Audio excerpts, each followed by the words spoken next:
DD किसान, बदलते भारत की शान।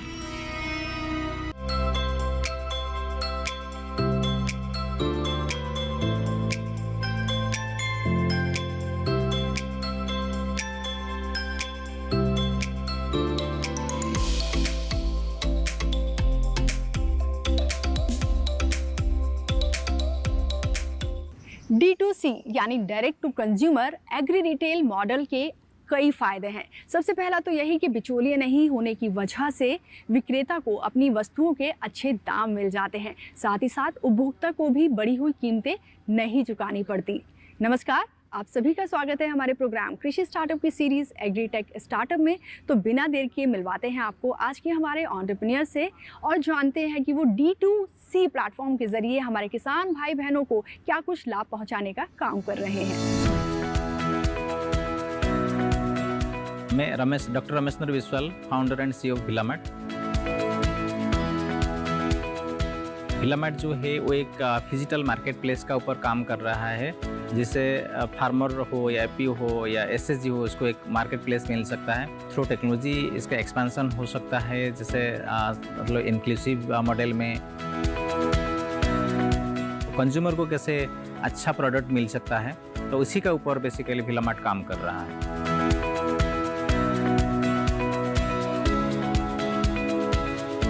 तो दोस्तों फाइनली हमारे साथ हैं आज के हमारे एग्रीप्रेन्योर रमेश जी। रमेश जी, आपका बहुत बहुत स्वागत है हमारे प्रोग्राम कृषि स्टार्टअप में।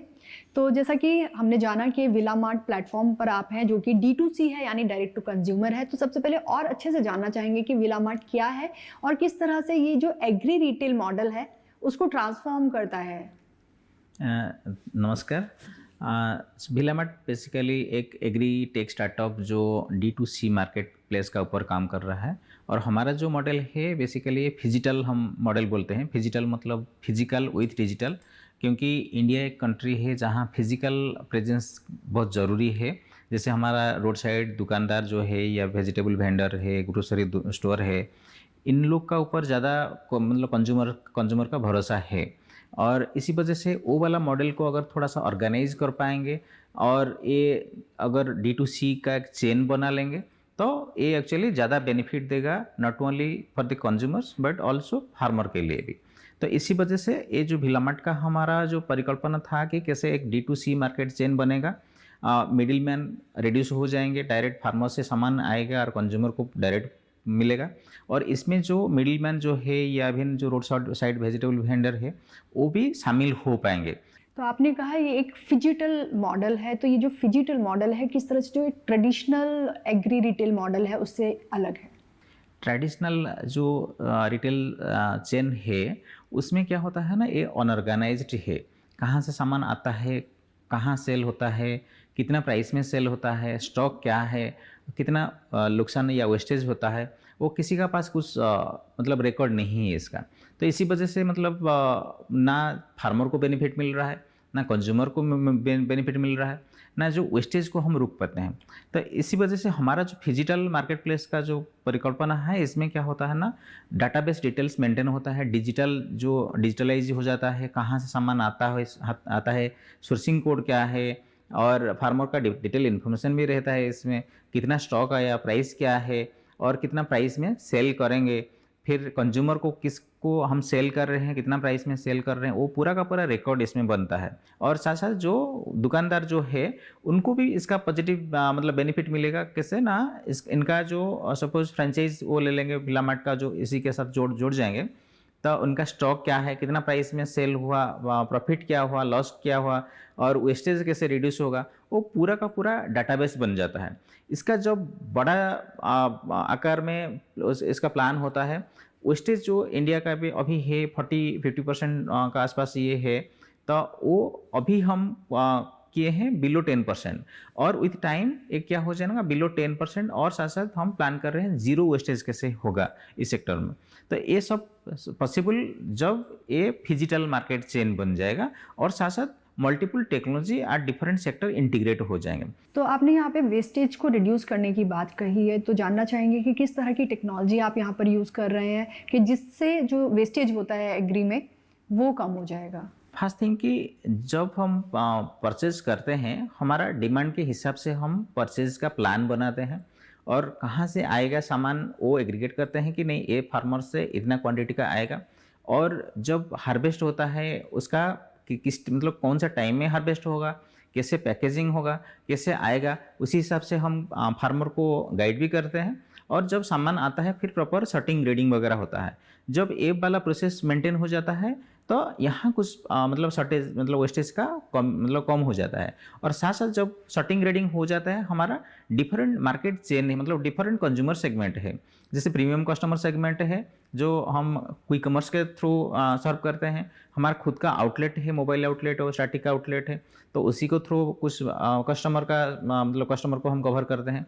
और फिर हमारा बेस ऑफ दी जो पिरामिड या जो इकोनॉमिक जोन ऑफ कंज्यूमर्स रहते हैं उनके लिए भी कुछ प्लान है। उसी हिसाब से यहाँ भी कुछ वेस्टेज जो प्रॉपरली सेटिंग ग्रेडिंग और प्रॉपर मार्केट लिंक मतलब सेग्रीगेशन के वजह से वो भी कम हो जाता है। उसके बाद जो बच जाता है वो हम वैल्यू एडिशन करते हैं। जैसे हमारा मल्टीवेदर सोलर ड्रायर है, उसी में कुछ प्रोडक्ट है जैसे लीफी वेजिटेबल हो या जिंजर हो, ऐसे बहुत सारे प्रोडक्ट है जिसको हम प्रॉपर क्लीन करके इसका वैल्यू एडिशन कर सकते हैं। जब वैल्यू एडिशन होता है, कुछ वीमेन ग्रुप एसएसजी ग्रुप इसमें एंगेज होते हैं, तब क्या होता है ना, वेस्ट नहीं होता है, वेस्ट टू वेल्थ में कन्वर्ट हो जाता है। जो आप सॉर्टिंग और ग्रेडिंग करेंगे उसमें किस तरह की टेक्नोलॉजी का यूज़ कर रहे हैं? क्या कोई डीप टेक टेक्नोलॉजी आएगी या आजकल नैनो टेक्नोलॉजी चल रही है, बहुत सारी टेक्नोलॉजी, किस तरह की टेक्नोलॉजी का इस्तेमाल आप कर रहे हैं इसमें? सॉर्टिंग ग्रेडिंग के लिए हम कुछ टेक्नोलॉजी डेवलप किए हैं जिसमें डीप टेक भी इन्वॉल्व है। तो फर्स्ट थिंग कि जो सॉर्टिंग ग्रेडिंग सिस्टम हम बनाए उसका बेनिफिट यही है कि multi commodity sorting grading facility है। नॉट ओनली एक या दो कमोडिटीज़ में सॉर्टिंग ग्रेडिंग हो सकता है ऐसे नहीं, मल्टीपल वेजिटेबल का सॉर्टिंग ग्रेडिंग इसमें कर सकते हैं। और छोटा सा मतलब कंपैटिबल होता है, मतलब ब्लॉक लेवल में या कुछ एपीयू लेवल में भी उसको इंस्टॉल कर सकते हैं। और उसमें सेंसर वगैरह भी ऐड है जिसमें हम मतलब उसका अंदर का क्वालिटी क्या है उसी को भी हम डिटेक्ट कर सकते हैं। और साथ साथ हमारा जो प्रोक्योरमेंट मॉड्यूल अभी हमारा AI बेस्ड प्रोक्योरमेंट मॉड्यूल का ऊपर भी काम हो रहा है, जिससे हम क्या होगा ना, प्रोक्योरमेंट इजी हो जाएगा। मतलब कौन सा क्वालिटी है, इसका प्राइसिंग क्या होगा, वो जब मतलब फोटो कैप्चर करेंगे उसी हिसाब से भी पता चल जाएगा। ये जो एग्री रिटेल मॉडल है आपने तैयार किया है, इसको स्केलेबल बनाने या इसके कहीं ऑपरेशनल एफिशिएंसी को बढ़ाने के लिए क्या कुछ तरीके अपनाए जा रहे हैं? ये जो फिजिकल मॉडल हम बोल रहे हैं, इसका दो टाइप का होता है, मोबाइल आउटलेट मॉडल और static outlet model. Mobile outlet model क्या है ना, एक गाड़ी में सारे मतलब डिजाइन होके वो कंज्यूमर के पास जाता है, अपार्टमेंट हो, सोसाइटी हो, तो उधर जाके सेल करता है। और स्टैटिक आउटलेट मॉडल जो है वो फिक्स्ड वाला आउटलेट मॉडल होता है, मतलब जैसे नॉर्मल दुकानदार जो होता है रोड साइड वेजिटेबल वेंडर, लेकिन उसी का एक ब्रांडेड शॉप होता है प्रॉपर मतलब विथ सम टेक्नोलॉजी। तो ये जो मॉडल को हम कन्वर्ट किए हैं एक फ्रेंचाइज के हिसाब से कोलाबोरेटिव अप्रोच में। एंड उसमें हम ज़्यादा टाइम भी लगाए पायलटिंग करने के लिए, कैसे लाइट एसेट बनेगा सो दैट कि ये इंक्लूसिव मॉडल बन सकता है। कोई भी सपोज एग्री एंटरप्रेन्योर भी इसका फ्रेंचाइजी ले सकता है या एपीओ भी इसका फ्रेंचाइजी ले सकता है, इवन रोड साइड दुकानदार जो है वो भी इसका फ्रेंचाइजी ले सकते हैं। उसी हिसाब से उसको बनाएं। तो इसी वजह से जो टेक्नोलॉजी चाहिए, सपोज हमारा मोबाइल आउटलेट में कूलिंग सिस्टम का लगा हुआ है जो नो एनर्जी या लो एनर्जी कूलिंग सिस्टम है, तो जब वेजिटेबल इसमें जाएगा वो फ्रेशनेस मेंटेन होगा। इसका जीपीएस सिस्टम वगैरह भी है, बिलिंग सिस्टम भी है। इवन हमारा जो स्टैटिक आउटलेट है इसमें स्मार्ट रैक भी मतलब इंस्टॉल हुआ है और हाइड्रोपोनिक रैक भी इंस्टॉल हुआ है। तो उसमें क्या होता है ना, जो वेजिटेबल का जो क्वालिटी मेंटेन होता है और जो लो कॉस्ट टेक्नोलॉजी हम इसमें इंस्टॉल किए हैं, इसमें मतलब कंज्यूमर को बेनिफिट होता है, fresh product at better price या लो प्राइस में मिल जाता है। इससे पहले कि मैं थोड़ा सा और आगे बढ़ूं और टेक्नोलॉजी के बारे में जानना चाहूं, उससे पहले थोड़ा सा समझना चाहूँगी कि अभी हाल के वर्षों में जो कृषि क्षेत्र है, स्पेशली भारतीय कृषि क्षेत्र की बात करेंगे, कैसे विकसित हुआ है और जो चैलेंजेस हैं वो किस तरह के चैलेंजेस हैं, चाहे वो फिर फार्मर्स के लिए हो चाहे फिर वो कंज्यूमर्स के लिए हो। ये जो सेक्टर है एग्रीकल्चर सेक्टर, ये काफ़ी मतलब बहुत ज़्यादा लोग इसमें डिपेंड करते हैं, लेकिन इसमें टेक्नोलॉजी इतना नहीं है, ज़्यादा मतलब रिसर्च नहीं हुआ है। तो इसी वजह से अभी भी बहुत सारा चैलेंजेस है। लेकिन बिकॉज ऑफ दिस स्टार्टअप बहुत सारे स्टार्टअप आते हैं, मतलब अभी काम कर रहे हैं इसका ऊपर, कोई सॉइल टेस्टिंग का ऊपर काम कर रहा है, कंपोस्टिंग का ऊपर काम कर रहा है, मार्केट लिंकेज का ऊपर काम कर रहा है, कोई मतलब कैसे हार्वेस्ट बढ़ेगा, फ्रेशनेस कैसे मेंटेन होगा और वैल्यू एडिशन कैसे होगा, ये सब का ऊपर अभी काम हो रहा है।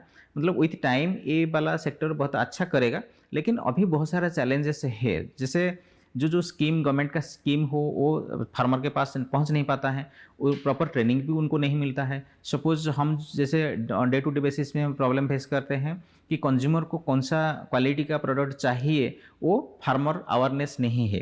तो इसी वजह से क्या होता है, वो मतलब किसी भी वेराइटी किसी भी क्वालिटी का वो दे देता है, लेकिन वो मार्केट में डिमांड कम होता है। लेकिन ये जब हम प्रॉपर एजुकेट कर पाएंगे, डिमांड के हिसाब से मतलब फार्मर को एजुकेट कर पाएंगे, तब क्या होगा ना, फार्मर वही उगाएगा जो मतलब डिमांड है, सो दैट कि फार्मर को ज़्यादा पैसा भी मिलेगा।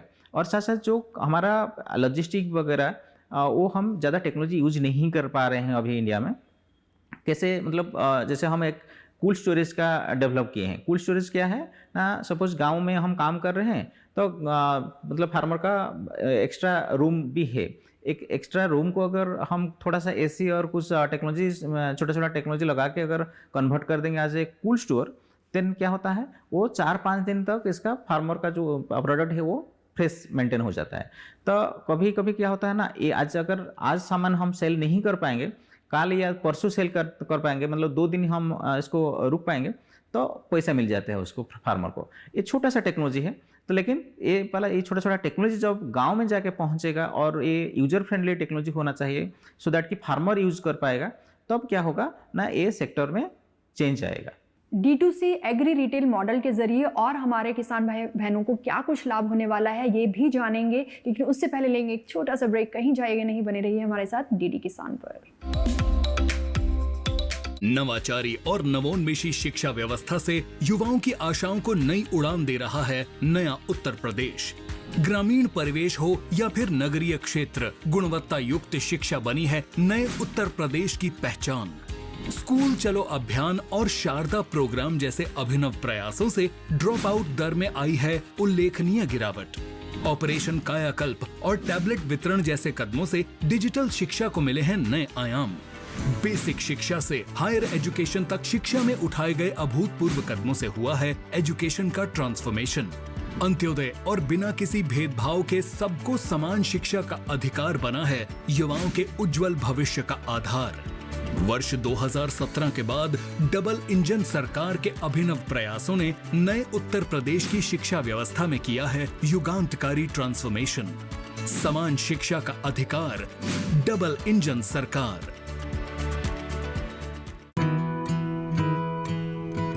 किसान सिर्फ अन्न नहीं उगाते, सपने भी उगाना जानते हैं। इन्हीं सपनों के लिए फसल उगाने का खर्च कवर करता है SBI का किसान समृद्धि ऋण, जो पूरी करे प्रगतिशील किसान की हर आवश्यकता। ये लोन उपलब्ध है 5 लाख से 50 करोड़ की धनराशि तक। इस लोन में मिलती है क्रॉप साइकिल के अनुसार भुगतान की सुविधा। सिक्योरिटी के रूप में मान्य है एग्रीकल्चरल लैंड या कोई अन्य मान्य संपत्ति। इस तरह SBI का किसान समृद्धि ऋण बन रहा है किसान की उन्नति का आधार।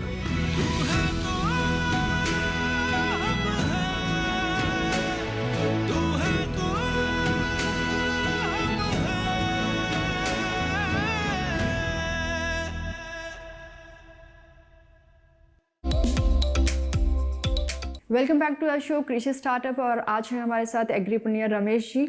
तो रमेश जी से आज हम बात कर रहे हैं D2C यानी डायरेक्ट टू कंज्यूमर प्लेटफॉर्म की। आपने कहा कि जो सब्जी की फ्रेशनेस है क्रॉप की, वो किस तरह से मेंटेन की जा सकती है और ये यूज़र फ्रेंडली होनी चाहिए। तो थोड़ा सा और जानना चाहेंगे कि किस तरह से जो आप टेक्नोलॉजी लेकर आए हैं वो हमारे जो किसान भाई बहन हैं उनको लाभ पहुँचाने वाली है। जैसे मैंने बताया कि cold store instead of cold store, हम जब कोल्ड स्टोर के हिसाब से हम काम किए हैं, और ये भी हमारा मतलब कुछ प्रॉब्लम का सलूशन था, तो उसी टाइप का मल्टीपल टेक्नोलॉजी हम यूजर फ्रेंडली टेक्नोलॉजी इसमें लिए हैं।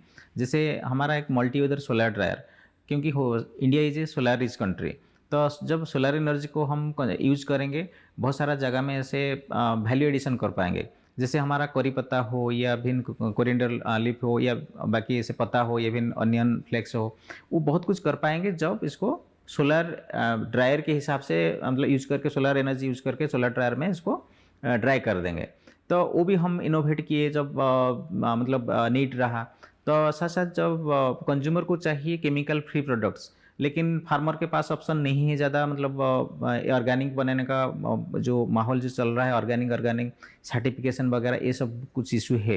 तो इसी के लिए हम एक डेवलप किए हैं कि ozone cleaning facility small scale में, सो दैट कि फार्मर से जब आता है सामान जो जिसमें ज़्यादा पेस्टिसाइड्स या केमिकल्स यूज होता है, उसको हम ozone cleaning through chemical remove भी कर सकते हैं। तो वो भी एक टेक्नोलॉजी जब यूज हुआ, कंज्यूमर को भी बेनिफिट हुआ, क्योंकि कंज्यूमर को विदाउट केमिकल पेस्टिसाइड्स वाला सामान भी मिल गया और सेम प्राइस में मिला। जो नॉर्मल मार्केट में विथ केमिकल मिलता है वो सेम प्राइस में उनको मिल गया बिना केमिकल वाला प्रोडक्ट। तो इसी टाइप का मतलब पैकेजिंग कैसे होगा, इसका पैकेजिंग चेंज होगा तो कैसे इसका फ्रेशनेस मेंटेन होगा, तो फिर जो लॉजिस्टिक में क्या चेंज कर सकते हैं सो दैट कि ये वेस्ट ज़्यादा नहीं होगा। तो ये जो स्मॉल टेक्नोलॉजीज है, और कुछ जगह में जैसे IoT भी हम इन्वॉल्व किए हैं। सपोज हमारा आउटलेट में वो आउटलेट नॉर्मल आउटलेट नहीं है, स्मार्ट आउटलेट है, तो IoT थ्रू हमारा जो इसका स्मार्ट टैग वगैरह सब कुछ मेंटेन भी होता है। ये जो कूल स्टोर है वो भी थ्रू IoT मेंटेन होता है, सो दैट कि कब अगर टेम्परेचर ज़्यादा हो गया या उसका ह्यूमिडिटी कहाँ चला गया तो वो भी हम कंट्रोल कर सकते हैं थ्रू IoT। तो ये सारे जो टेक्नोलॉजी मैं बोल रहा हूँ, ये छोटा सा टेक्नोलॉजी हम फोकस करते हैं इसका फार्मर या APO कैसे यूज कर पाएंगे।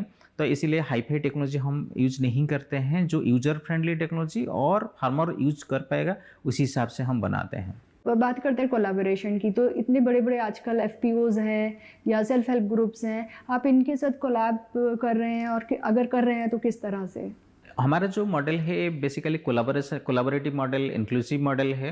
तो इसी वजह से अगर हम मतलब किसी को छोड़ देंगे ये कंप्लीट नहीं हो पाएगा। तो इसी वजह से मतलब फार्मर्स हो, APO हो या मिडिलमैन हो, वो सबको लेके ही ये मॉडल बनता है। तो इसी वजह से मतलब ये फार्मर या APO एक मतलब मेन पार्ट है, क्योंकि हमें सामान उनसे ही मिलता है। इसी वजह से हमारा रेगुलरली उनके साथ मतलब टाइप है, और कैसे वो कौन सा मतलब वेराइटी वो करेंगे, कैसे हार्वेस्ट करेंगे, लॉजिस्टिक का क्या रहेगा और क्या क्या टेक्नोलॉजी देंगे सो दैट कि उनका प्रॉपर प्रोडक्शन बनेगा या क्वालिटी भी सही मेंटेन होगा। इसी वजह से हमारा मतलब बाकी कुछ कंपनी या इवन स्टार्टअप के साथ भी कोलैबोरेशन है। सपोज कोई सॉइल टेस्ट का ऊपर काम कर रहा है, या कोई स्टार्टअप सीड का ऊपर काम कर रहा है, या कोई स्टार्टअप ऑर्गेनिक फर्टिलाइजर का ऊपर काम कर रहा है, उन लोग के साथ हमारा टाइप है। एंड थ्रू अस दी मतलब अदर जो स्टार्टअप है उनका जो बेनिफिट मिलता है फार्मर को मिलता है, और जो फिर हमारा जब आता है, हमारा टीम जाता है उनका पास रह के क्वालिटी मतलब हार्वेस्ट को, जो प्रोडक्ट को कैसे मेंटेन होगा क्वालिटी, वो सब गाइड करते हैं, SOP देते हैं उनको, तो सो दैट कि उनका अच्छा प्राइस भी कैसे मिल पाएगा, वो सब गाइडेंस रहता है। एंड देन ये प्रोक्योरमेंट होता है। तो इसी वजह से जो कोलैबोरेटिव अप्रोच जब बोलते हैं, मतलब वो सेल कर दिया, उनका काम खत्म हो गया, और हम परचेज कर दिए, हमारा काम खत्म हुआ, ऐसे नहीं है। मतलब वो उनका प्रोडक्ट कैसे अच्छा प्रोडक्ट मिलेगा हमें, और उनको कैसे अच्छा पैसा मिलेगा, उसी का ऊपर हम काम करते हैं रेगुलरली, और उनको ट्रेनिंग भी उसी हिसाब से देते हैं। होटल्स हैं, रेस्टोरेंट्स हैं, कैफ़ेज़ हैं, बल्क में कई बार इनको सामान चाहिए होता है, तो इस तरह के प्लेटफॉर्म विला मार्ट जैसे किस तरह से बल्क में आपूर्ति करते हैं? जब हमारा फार्मर से आता है, बल्क में आता है, और शॉर्टिंग ग्रेडिंग करने के बाद जैसे हमारा होटल या होरेका का जो चेन है, कुछ कोलैबोरेशन है उनके साथ भी, तो क्या होता है ना, सपोज कुछ होटल को अच्छा वाला क्वालिटी का चाहिए, या कुछ होटल को मिडिल मतलब ग्रेड B वाला सामान भी चाहिए। अकॉर्डिंगली हमारा पास वो डाटाबेस है, और उनका जो रिक्वायरमेंट होता है हम बल्क में भी डिलीवरी कर देते हैं। तो उससे फ़ायदा क्या होता है ना, फार्मर का ज़्यादा सामान सेल हो जाता है, और जो होटल का उनको जो सामान चाहिए वो अच्छा प्राइस में भी मिल जाता है। और हमारा मतलब जो सेग्रीगेशन जो होता है, प्रॉपरली सेग्रीगेशन करके हमारा मतलब कंज्यूमर के साथ साथ होटल सेक्टर को भी हम बेनिफिट दे पाते हैं। इस पूरे प्रोसेस, इस पूरे मॉडल को अगर समझने की कोशिश करें तो कितना सस्टेनेबल आप इसको पाते हैं? कभी क्या होता है ना, सपोज जो ओनली डिजिटल जब होता है इसका क्वेश्चन मार्क आता है, ओनली डिजिटल मतलब कौन सा सामान सेल करेंगे, ओनली प्रीमियम प्रोडक्ट सेल होता है। लेकिन यहाँ हमारा जो मॉडल में फिजिटल जो बोलते हैं, इसमें डिफरेंट कस्टमर सेगमेंट है और फार्मर का जो भी सामान है वो सारे हम ले लेते हैं। जब सारे ले लेते हैं उसका सर्टिंग रेटिंग वगैरह हम करके हमारा जो कंज्यूमर के हिसाब से हम इसको डिवाइड करते हैं। तो फिजिकल होता है और साथ साथ डिजिटल भी होता है। डिजिटल इसीलिए कि उसको हम कैसे इजीली एक्सपांड कर पाएंगे और इसका डाटाबेस कैसे मेंटेन हो पाएगा, इन्वेंटरी कैसे मेंटेन हो पाएगा और प्रॉफिट लॉस मेंटेन हो पाएगा। और कोलाबोरेटिव या फ्रेंचाइज इसीलिए कि ये लाइट एसेट बनेगा और नॉर्मल जो दुकानदार है वो लोग भी इसके साथ जुड़ पाएंगे और एक्सपांड भी कर सकते हैं, मतलब एक जगह से दूसरा जगह या एक सिटी से दूसरा सिटी। तो इसी वजह से ओवरऑल जो मॉडल है ये सस्टेनेबल है। और क्योंकि हमारा जो अगर ट्रेडिशनल मेथड देखेंगे वो तो मतलब फिजिकल मॉडल का ऊपर ही काम कर रहा था और उसको अभी हमारा जो प्रयास है ये ट्रेडिशनल मेथड को थोड़ा सा ऑर्गेनाइज करके टेक्नोलॉजी ऐड करके कैसे आगे बढ़ाएंगे। तो इसी वजह से ये वाला मॉडल इंक्लूसिव मॉडल है और सस्टेनेबल भी है। रमेश जी से बातचीत जारी रखेंगे, लेकिन उससे पहले लेके एक और छोटा सा ब्रेक, कहीं जाएगा नहीं, बने रहिए हमारे साथ डीडी किसान पर।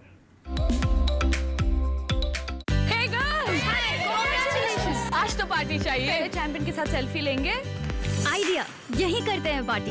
Pizza party. ये चल अपना कार्ड और पिन दे। मेरे कार्ड की डिटेल्स मैं खुद ही डालूंगी। आरबीआई कहता है अपना पिन, ओटीपी, सीवीवी या इंटरनेट बैंकिंग पासवर्ड किसी के साथ शेयर ना करें।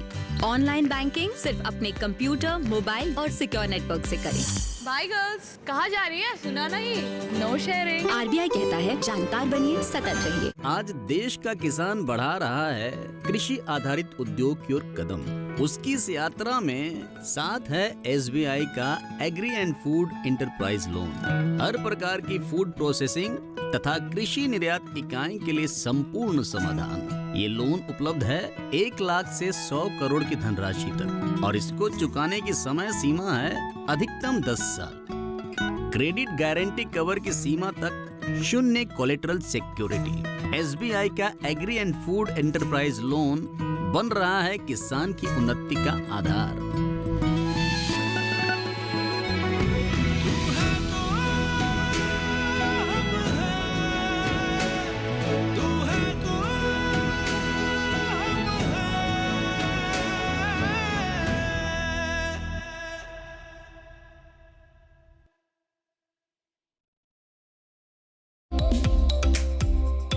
ब्रेक के बाद एक बार फिर आप सभी का स्वागत है हमारे प्रोग्राम कृषि स्टार्टअप की सीरीज़ एग्री टेक स्टार्टअप में। और आज हैं हमारे साथ एग्रीप्रेन्योर रमेश जी। तो रमेश जी, ये जो विला मार्ट टेक्नोलॉजी है, D2C प्लेटफॉर्म है, ये किस तरह से SDG के गोल्स को अचीव करने में भी हेल्प करता है?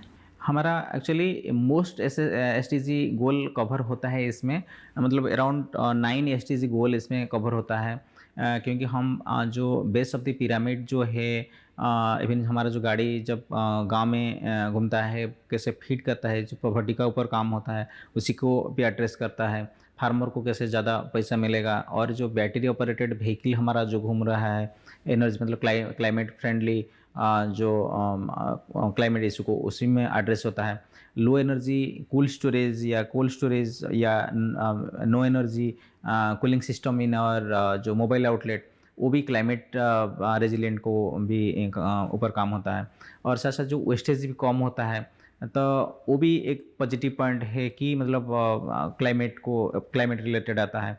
देन हमारा जो solar dryer, multi user solar dryer, वो भी वेस्टेज रिड्यूस होता है, क्लाइमेट का ऊपर भी काम करता है। तो इसमें मतलब हमारा इस मॉडल में क्लाइमेट हो, पॉवर्टी हो, कैसे बिलो मतलब बॉटम ऑफ द पिरामिड का जो कंज्यूमर या जो लोग हैं उनका कैसे इनकम बढ़ाएगा या प्रॉपर फीडिंग देगा, ये सबको लेके ही एड्रेस हुआ है। तो मतलब अराउंड 9 SDG इसमें हमारा कवर होता है। बेहद अच्छी बात है कि पूरे 9 गोल्स आप इसमें कवर कर रहे हैं। तो जो सरकारी नीतियां हैं उनका कितना सपोर्ट आपको मिल रहा है? डेफिनेटली हमारा एक्चुअली जो स्टार्टअप है आज तक हम फंड रेज नहीं किए हैं, लेकिन हमारा जो पॉजिटिव पॉइंट है कि कानपुर थ्रू हम ग्रांट भी मिला है, इंक्यूबेशन फंड भी मिला है, और इवन हमारा कुछ ग्रांट जैसे है टेक्नोलॉजी डेवलप करने के लिए है, वायरक फंड है, तो इवन जो बैंक से लोन भी मिला है वो भी CGTMSE स्कीम का अंदर ही है। तो गवर्नमेंट का आजकल एक्चुअली बहुत सारा स्कीम है specially for this agri startups. Recently मतलब नाबार्ड के साथ भी हमारा कुछ काम हो रहा है, उसमें भी एग्री सीवर जैसे मतलब एग्री फंड वगैरह भी है। तो गवर्नमेंट का आजकल बहुत सारा फंड है एग्री स्टार्टअप के लिए, और हम ऑलरेडी कुछ मतलब स्कीम का बेनिफिट ले रहे हैं, और आगे भी हम प्लान कर रहे हैं कुछ स्कीम के साथ जुड़ेंगे, सो दैट कि ये जो इसमें जो फंड का रिक्वायरमेंट है होता है, वो जो टेक्नोलॉजी हम डेवलप करते हैं फार्मर के लिए काम को ये करते हैं, तो वो स्कीम के हिसाब से हम इसका बेनिफिट ले पाएंगे। क्योंकि आपने आगे की बात की है तो आपसे आपका मिशन और विजन भी जानना चाहेंगे कि आने वाले कुछ सालों में आप विलामार्ट टेक्नोलॉजी को कितना इम्प्रूव करेंगे या कितना इन्हांस करेंगे, जिससे हमारे जो किसान भाई बहन हैं, जो कंज्यूमर्स हैं, उनको लाभ होने वाला है। उस हिसाब से प्लान कर रहे हैं कि फार्मर का जो प्लानिंग मतलब क्या वो उगाएगा, उसी मतलब हम प्लानिंग भी दे देंगे, और AI बेस्ड प्रोक्योरमेंट मॉडल के हिसाब से वो भी प्रोक्योरमेंट ईजी भी हो जाएगा। उनका जो ब्लॉकचेन थ्रू हमारा जो सोर्सिंग इन्फॉर्मेशन वो भी हमारा पास रहेगा, सो दैट कि हम कंज्यूमर को भी दे सकते हैं। और अगर एग्जांपल दूं तो एक सिटी जहां हम बेसिकली काम कर रहे हैं ज़्यादा, भुवनेश्वर में 200 आउटलेट का प्लान है हमारा। 200 आउटलेट मतलब काफ़ी अच्छा वैल्यू में फार्मर का जो सामान सेल हो पाएगा। उसमें जब ब्लॉकचेन ऐड हो जाएगा, AI ऐड हो जाएगा, और पूरा का पूरा सिस्टम में टेक्नोलॉजी लगेगा, और फार्मर मतलब ज़्यादातर फार्मर भी बेनिफिट होंगे इसमें।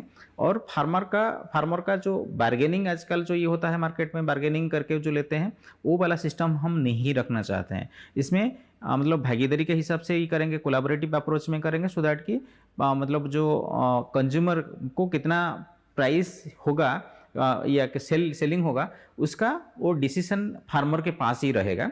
एंड इसका कुछ हिस्सा भिलामार्ट को आएगा, कुछ हिस्सा जो फ्रेंचाइज ओनर जाएगा जो उसको भी जाएगा, एंड रेस्ट जो प्राइस वो फार्मर को चला जाएगा। ये मॉडल इसीलिए मतलब संभव है बिकॉज कि वो टेक्नोलॉजी वगैरह इसमें इन्वॉल्व कर रहे हैं, और हमारा जो खुद का जो ERP सिस्टम है वो ERP थ्रू ये प्रॉपर रेगुलेट हो पाएगा। थोड़ा सा समझना चाहेंगे कि जो आपका फ्रेंचाइजी फ्रेमवर्क है, इसकी क्या इम्पोर्टेंस है और क्यों ज़रूरी है ये? अगर फ्रेंचाइजी हम नहीं करेंगे, खुद का हम इन्वेस्टमेंट करके खुद आउटलेट बना लेंगे, सपोज भुवनेश्वर में 200 आउटलेट या दूसरा सिटी में कुछ बना लेंगे, तो उसमें एक बार तो इन्वेस्टमेंट ज़्यादा लगेगा, और इसमें मिडिल मैन जो इसमें हम रिमूव कर रहे हैं, वो मिडिल मैन के साथ हम कंपटीशन करेंगे, और even road side vegetable vendor के साथ हम कंपटीशन करेंगे इस मॉडल में। लेकिन हमारा वो मोटिव नहीं है कि कंपटीशन करना, इंस्टेड हम कंपटीशन को कोलैबोरेटिव मॉडल में कन्वर्ट कर रहे हैं।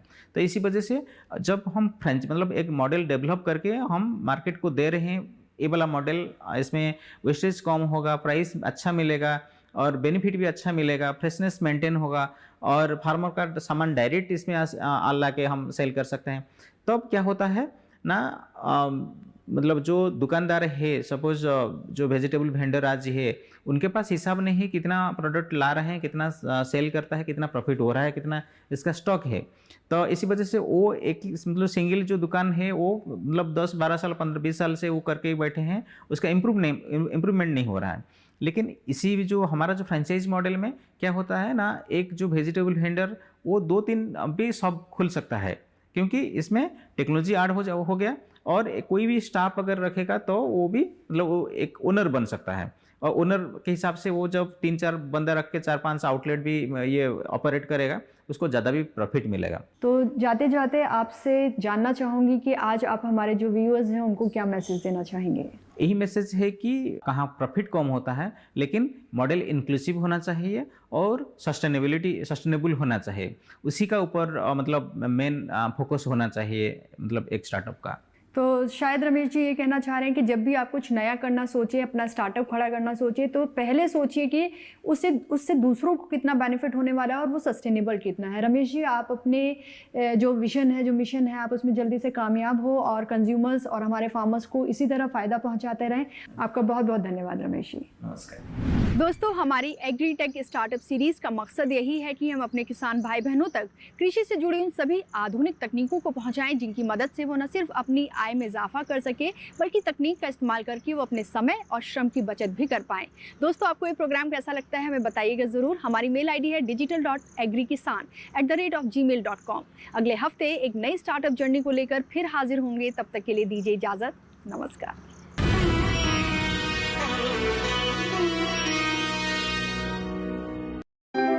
इस कार्यक्रम के प्रायोजक थे IIT कानपुर।